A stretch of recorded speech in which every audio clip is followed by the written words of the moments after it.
বাংলাদেশের প্রধানমন্ত্রী জনাব তারেক রহমানে গতকালকে কক্সবাজারে সপরিবারে রাষ্ট্রীয় সফরে গেছেন। রাষ্ট্রের অনেকগুলো জিনিসের উদ্বোধন অনুষ্ঠানকে কেন্দ্র করে।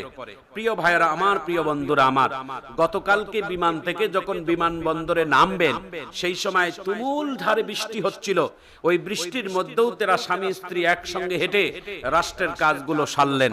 কিন্তু সব থেকে বড় আকর্ষণ তিনি করেছেন, সব থেকে বেশি প্রশংসায় ভাসছেন একজন প্রধানমন্ত্রী বাংলাদেশের। তার কাঁধের মধ্যে ব্যাগ কেন? প্রধানমন্ত্রীর কাঁধে কেন ব্যাগ? তার ব্যাগ বহন করার কি কোনো লোকের অভাব আছে? তার জুতা বহন করা, তার ব্যাগ বহন করার কি লোকের অভাব আছে? তিনি তো রাষ্ট্রের সর্বোচ্চ, তিনি একজন সম্মানী ব্যক্তিত্ব, আল্লাহ তাকে বানিয়েছেন। একজন রাষ্ট্রের প্রধান মানে কি? একজন রাষ্ট্রের প্রধানমন্ত্রী মানে বাংলাদেশের সর্বোচ্চ, আল্লাহ তাআলা তাকে সর্বোচ্চ সম্মান তাকে আল্লাহ তাআলা দান করেছেন। তিনি তো রাষ্ট্রপ্রধান হন, তিনি তো রাষ্ট্রপ্রধান হন, তিনি তো সরকার হন। এই মুহূর্তে বাংলাদেশের প্রধানমন্ত্রী জনাব তারেক রহমান, তার দিক থেকে হয়তো যোগ্যতা কারো থাকতে পারে, তার থেকে বয়স বেশি হতে পারে, তার থেকে অনেক মানুষের টাকা বেশি হতে পারে, কিন্তু এদেশের তিনি বর্তমান তিনি প্রধানমন্ত্রী মানে বাংলাদেশের সর্বোচ্চ সম্মানের মাকাম আল্লাহ তাআলা তাকে দান করেছেন। কিন্তু তিনি অনেকগুলো দৃশ্য দেখে গোটা পৃথিবীর মানুষ অবাক হয়েছেন যে তার ব্যাগটাও বহন করার মতো কোনো মানুষকে তিনি দেন না। ব্যাগের মধ্যে আছে কি তা? তিনি কাউকে ব্যাগটা দেননি। তার সফর সঙ্গীরা অনেকেই ব্যাগটা টেনেছেন যে আমাকে দেন স্যার, ব্যাগটা দেন, কিন্তু তিনি ব্যাগ দেননি। ব্যাগটা নিজের কাঁধে রেখেছেন। এবং তিনি এত প্রটোকল প্রশাসনের, তার সিআইডি, তার পুলিশ প্রশাসনের প্রটোকলের মধ্যেও তার হাজার হাজার মানুষ যখন তাকে স্বাগত জানায়, এর মধ্যেও তিনি আশ্চর্য ঘটনা হচ্ছে তার নিজের স্ত্রীকে তিনি ভুলে না। যখন তিনি সামনে আসে পিছনে বারবার ঘুরে তার স্ত্রীকে দেখে যে তার স্ত্রী ঠিক আছে কিনা, তার কাছে আছে কিনা। কি দায়িত্ববান একজন প্রধানমন্ত্রী আল্লাহ তাআলা আমাদের দেশে আল্লাহ তাআলা মিলিয়ে দিয়েছেন। কিছু ভালো প্রশংসা করা এটা আমাদের ঈমানি দায়িত্ব। তবে কোনো অন্যায় কাজ করলে যে আমরা ছাড় দেই এমনটা নয়। আমরা অনেক সময় যদি প্রধানমন্ত্রীরাও যদি অন্যায় করে, দেশের সরকারি দলও যদি কোনো অন্যায় করে, ঈমানি দায়িত্ব হচ্ছেন তাদের অন্যায়গুলোকে চোখে তুলে ধরা এবং তাদেরকে প্রতিবাদ করা। প্রিয় ভাইয়েরা আমার, প্রিয় বন্ধুরা আমার, আমাদের প্রধানমন্ত্রী জনাব তারেক রহমানে এই যে বাংলাদেশের কিছু জিনিস আমাদেরকে শিখাচ্ছেন, এটা দেখে আমাদের শিক্ষার ব্যাপার একটা শিক্ষণীয় বিষয়। কারণ এই শিক্ষাগুলো, ছোট ছোট শিক্ষাগুলো কিন্তু এমনি এমনি তিনি হঠাৎ করে শেখেননি। আমরা দেখছি যে তার হাতে অনেক সময় টিস্যু দেয়, গরমে তার ঘাম ছুটে যাচ্ছে, টিস্যু দেয়। এই টিস্যুটা মোছার পরে এই ঘামের টিস্যুটা তো তিনি অন্য জায়গায় বা কারো হাতে বা কোনো জায়গায় ফেলাই দিতে পারেন, কিন্তু প্রধানমন্ত্রী তা করেন না। তার ঘামের টিস্যুটাও তিনি নিজের পকেটের মধ্যে রেখে দেয়, যাতে করে কোনো মানুষের জন্য কোনো আঘাত যেন, কষ্ট যেন না হয়, কোনো মানুষের জন্য কোনো পরিচ্ছন্নের ব্যাপারে যেন কোনো বিবাদ যেন না ঘটে।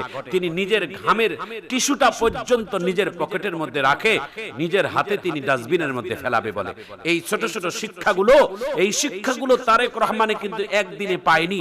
এটা পারিবারিক শিক্ষা। ছোট ছোট বাচ্চাদেরকে এই পারিবারিক শিক্ষাগুলো আমাদের ছোট্টবেলায় বাবা মাকে দেওয়া দরকার। বাবা মা যদি এই শিক্ষাগুলো আমরা দেই, তাহলে এই বাচ্চাগুলো আমাদের ভবিষ্যতে যে বড় আলোকিত হয়ে যাবে। একজন শিক্ষিত মানুষের পরিবার থেকে যখন একটা সন্তান ভূমিষ্ঠ হয়, এই জন্য বাংলায় একটা প্রবাদ বলে, গাছ ভালো তার ফল ভালো, বীজ ভালো তার ফসল ভালো, উস্তাদ ভালো তার ছাত্র ভালো, পীর ভালো তার মুরিদ ভালো, সরকার ভালো তার দেশের জনগণ ভালো, বাবা মা ভালো তার সন্তান ভালো। প্রিয় ভাইয়েরা আমার, প্রিয় বন্ধুরা আমার, মা বাবার কাছে ছোটবেলায় যে শিক্ষাটা শিখবে সন্তানেরা, এটা সবথেকে বড় দামি শিক্ষা। প্রিয় ভাইয়ের আমার, প্রিয় বন্ধুরা আমার, একজন আদর্শ মায়ের, একজন আদর্শ দায়িত্ববান মায়ের একটা কি শিক্ষা, এর থেকে আমি আপনাদেরকে একটি ঘটনা বলবো।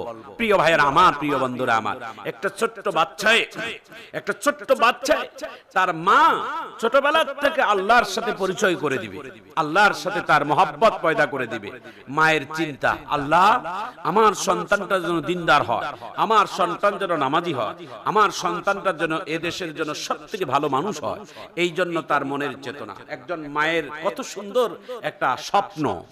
প্রিয় ভাইয়ার আমার, প্রিয় বন্ধুরা আমার, মা তার সন্তানকে আল্লাহর সাথে পরিচয় করে দিবে কেমনে? ছোট্টবেলায় মা তার সন্তানকে প্রস্তাব দেয়, বাবা তুমি উজু করো, তুমি নামাজ পড়ো।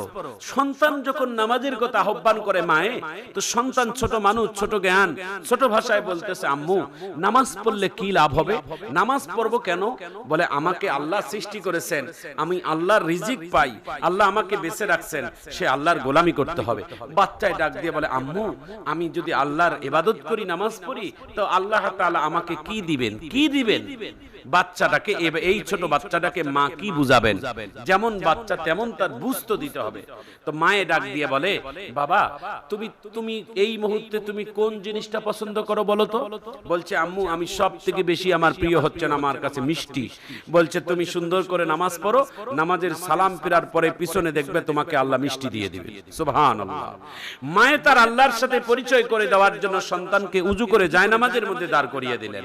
সন্তান নামাজ পড়ার পরে সালাম ফিরে পিছনে তাকায়, মিষ্টির টোপলা অপেক্ষা। সন্তান মিষ্টি খায় আর বলে, আম্মু এর পরের নামাজ কোনটা? আর তাহলে ওই নামাজ পড়লে আবারও মিষ্টি পাবো। সুবহানাল্লাহ।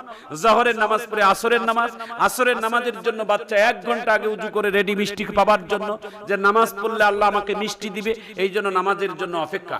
আসরের নামাজ পড়ে আবার মিষ্টি পাইলেন, সেই বাচ্চাটা আবার ডাক দিয়ে বলে, আম্মু এরপরে কোন নামাজ? বলে মাগরিবের নামাজ।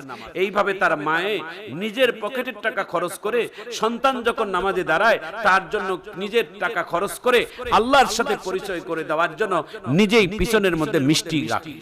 আল্লাহ ডাক দিয়ে বলেন, বান্দি তুমি যে আমার রবের সাথে পরিচয় করে দেওয়ার জন্য তোমার নিজের পয়সা দিয়ে মিষ্টি দিচ্ছ, তুমি একটু চালাও, কিছুদিন পরে আমার জান্নাত থেকে তোমার বাচ্চাটাকে এমন মিষ্টি খাওয়াবো, সে আর কোনোদিন মিষ্টি চাইবে না, আর কোনোদিন নামাজও ছাড়বে না। সুবহানাল্লাহি বিহামদিহি। বাচ্চাটা 1 দিন 2 দিন 4 দিন 5 দিন 10 দিন এইভাবে নামাজ পড়ে মিষ্টি পায়, নামাজ পড়ে মিষ্টি পায়, নামাজ পড়ে মিষ্টি পায়। মা প্রতিদিন প্রতি ওয়াক্তে নামাজে সন্তানকে আল্লাহর সাথে পরিচয় করে দেওয়ার জন্য, নামাজ সাথে যেন বিচ্ছেদ না হয়, এই জন্য নিজের পকেটের টাকা দিয়ে মিষ্টির টোপলা এনে সন্তানকে মিষ্টি দিয়ে রাখে। একদিন হঠাৎ বাচ্চাটার মায়ে মিষ্টি দিতে পারে নাই। বাচ্চাটার মা সন্তানকে মিষ্টি দিতে ভুলে গিয়েছে। সন্তান নামাজ আদায় করেছে, নামাজের পর সন্তান সালাম ফিরাইছে। সালাম ফিরার পরে বাচ্চাটা চোখের পানি ছেড়ে দিয়ে সিজদার মধ্যে কান্দে, সিজদার মধ্যে খালি চোখের পানি ছেড়ে দিয়ে কান্দে। মায়ের খেয়াল পড়ে গেছে, আল্লাহ আজকে অনেক দিন যাবত আমার সন্তানকে আপনার সিজদা দিয়ে আপনার হুকুম নামাজ আদায় করতে গিয়ে আমি প্রতিদিন নামাজের পিছনে, নামাজের মধ্যে পিছনে, মুসাল্লার পিছনে আমি মিষ্টির টোপলা রাখি। আমার সন্তানকে তো আজকে মিষ্টি দিলাম না। আমার সন্তান আজকে নামাজের পরে যদি মিষ্টি না পায়, তাহলে তো আর কোনোদিন নামাজে আসবে না, নামাজ পড়বে না। নামাজের আদায় করে সালাম ফিরানোর পরে মায়ে দৌড় দিয়ে আসছে, এসে ডাক দিয়ে বলে, বাবা নামাজ আদায় করছো? বলে হ্যাঁ। সন্তান তার মায়ের মুখের দিকে তাকায় আর চোখের পানি ছেড়ে দিয়ে কান্দে। কেন কান্দো বাবা? তোমার চোখের পানি কেন? বলে, মা এতদিন যাবত আমি নামাজ পড়েছি, এতদিন যাবত নামাজ পড়ার পরে আমি মিষ্টি পেয়েছি, এটা দুনিয়ার সাধারণ হোটেলের মিষ্টি। এই মিষ্টিগুলো তুমি বহন করেছো আল্লাহর সাথে পরিচয় করে দেওয়ার জন্য। আমি বুঝেছি মা, তুমি চালাকি করিও না, আমাকে আল্লাহর সাথে পরিচয় করে দেওয়ার জন্য দুনিয়ার সাধারণ হোটেলের মিষ্টি তুমি কিনে কিনে আমার পিছনে রাখছো। আজকে মা তুমি দুনিয়ার কোন সাধারণ হোটেলের মিষ্টি দেও নাই, আমি নামাজ পড়েছি, আমার আল্লাহ আমাকে নামাজের মধ্যে এমন মিষ্টি খাওয়াইছে, এমন তৃপ্তি আল্লাহ দিয়েছে, আর কোনদিন দুনিয়ার কোন বাজারের মিষ্টি আমাকে লাগবে না মা। আমি কথা দিলাম দুনিয়ার জমিনে যতদিন আমার হায়াত থাকবে ততদিন আমি মিষ্টি, দুনিয়ার মিষ্টি ছাড়াই নামাজ পড়ব। তার মানে আমি নামাজের তৃপ্তি পেয়েছি, নামাজ আমাকে মজা লেগেছে। দুনিয়ার এমন কোন মজা নাই, এমন কোন শক্তি নাই যে আমার নামাজ থেকে আমাকে কেউ বাহিরে রাখবে। আমার ভাইজান, আমার বন্ধুগণ, মা বাবার শিক্ষাটাই হচ্ছেন সন্তানকে ছোটবেলায় আদর্শের শিক্ষা দেওয়া। আল্লাহর নবী বলেন ক্বালান নবী সাল্লাল্লাহু আলাইহি ওয়াসাল্লাম ইযা মাতাল ইনসানু কাতাআ আনহু আমালুহু ইল্লা মিন সালাসাতিন ইল্লা মিন সাদাকাতিন জারিয়াতিন আও ইলমিন ইউনতাফাউ বিহি আও ওয়ালাদিন সালিহিন ইয়াদউ লা। তিনটি সওয়াবের দরজা কিয়ামত পর্যন্ত কবরে যাবে, তার মধ্যে একটি হচ্ছে নেক সন্তান।